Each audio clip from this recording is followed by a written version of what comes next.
প্রশ্ন করি, তোমার মোবাইলটা একটু হাতে নাও, এখন স্ক্রিনটা দেখো। এই ছোট্ট যন্ত্রটা কি সত্যিই তোমার, নাকি তুমি নিজেই এর বন্দি হয়ে গেছো? ভাবো তো, তুমি প্রতিদিন কতবার মোবাইল আনলক করো?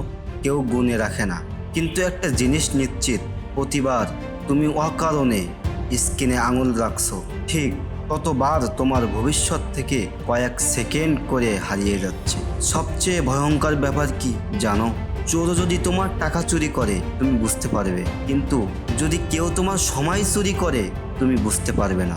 ধরো, তোমার কাছে প্রতিদিন 86,400 সেকেন্ড জমা হয়, এটাই তোমার প্রতিদিনের সম্পদ। কেউ যদি এসে প্রতিদিন 1,000 সেকেন্ড চুরি করে নিয়ে যায়, তুমি কি চুপ করে বসে থাকবে? কখনোই না। কিন্তু আজ তুমি নিজের হাতে সেই সময় তুলে দিচ্ছ। একটা ভিডিও, তারপর আরেকটা ভিডিও, তারপর আরেকটা। শুধু 5 মিনিট ভেবেছিলে ভিডিও দেখবে, কিন্তু কখন যে 1 ঘন্টা চলে গেল তুমি নিজেও জানো না। মোবাইল না কখনো তোমাকে জোর করে না, সে শুধু অপেক্ষা করে তুমি যেন নিজেই নিজের মনোযোগ তার দিকে দিয়ে দাও, আর এটাই তার সবচেয়ে বড় শক্তি। একটা কথা মনে রেখো, মোবাইল খারাপ আমি এটা বলতেছি না, খারাপ হলো উদ্দেশ্য ছাড়া ব্যবহার। ছুরি দিয়ে যেমন ফলও কাটা যায়, আবার চাইলে মানুষকেও হত্যা করা যায়। দোষটা কিন্তু ছুরির নয়, ব্যবহারের। মোবাইলও ঠিক তেমনই। এই একই ফোন দিয়ে কেউ নতুন দক্ষতা শেখে, ব্যবসা শুরু করে, ভাষা শেখে, কেরিয়ার গড়ে। আবার কেউ এই একই মোবাইল ফোন দিয়ে ঘন্টার পর ঘন্টা অন্যের জীবন দেখে নিজের জীবনটাই ভুলে যায়। সবচেয়ে ভয়ঙ্কর বিষয় কি জানো?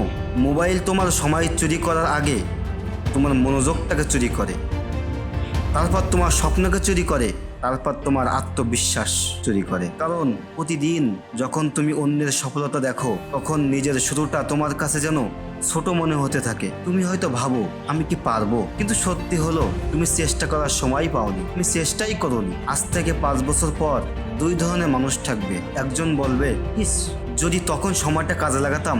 আরেকজন বলবে, ভাগ্যিস সেদিন একটা সিদ্ধান্ত নিয়েছিলাম। আজকের সিদ্ধান্তটাই আগামী 5 বছরের পরিচয় লিখে দেবে। আজ একটা কাজ করো, মোবাইল বন্ধ করার আগে নিজেকে ছোট্ট একটা প্রশ্ন করো, আমি কি মোবাইল ব্যবহার করছি, নাকি মোবাইল আমাকে ব্যবহার করছে? যদি দ্বিতীয় উত্তরটা সত্যি হয়, তাহলে আজই বদলাও। কারণ স্বপ্ন ভাঙে একদিনে নয়, প্রতিদিনের ছোট ছোট অবহেলাগুলো স্বপ্নকে ভেঙে চুরমার করে দেয়। আর জীবন বদলাও একদিনে নয়, একটি সঠিক সিদ্ধান্ত থেকেই শুরু হয়। মনে রেখো, তোমার হাতে থাকা মোবাইলটাই তোমার সবচেয়ে বড় শক্তি হতে পারে, আবার তোমার সবচেয়ে বড় শত্রুও হতে পারে এই মোবাইলটাই। তাই তুমি যদি তোমার মোবাইলটাকে সঠিক রাস্তায় ব্যবহার করো, তাহলে এর দ্বারা তুমি অনেক উপকার হতে পারবে। এখন বাকি কি করবে না করবে এই সিদ্ধান্তটা একমাত্র তোমারই। আর হ্যাঁ, ভিডিওটি দেখার পরে যদি একটুও আপনার মনোযোগকে আমি বাস্তবতার সাথে তুলে দিতে পারি, তাহলে অবশ্যই আমার চ্যানেলটি সাবস্ক্রাইব করে যাবেন। সাথে থাকার জন্য ধন্যবাদ।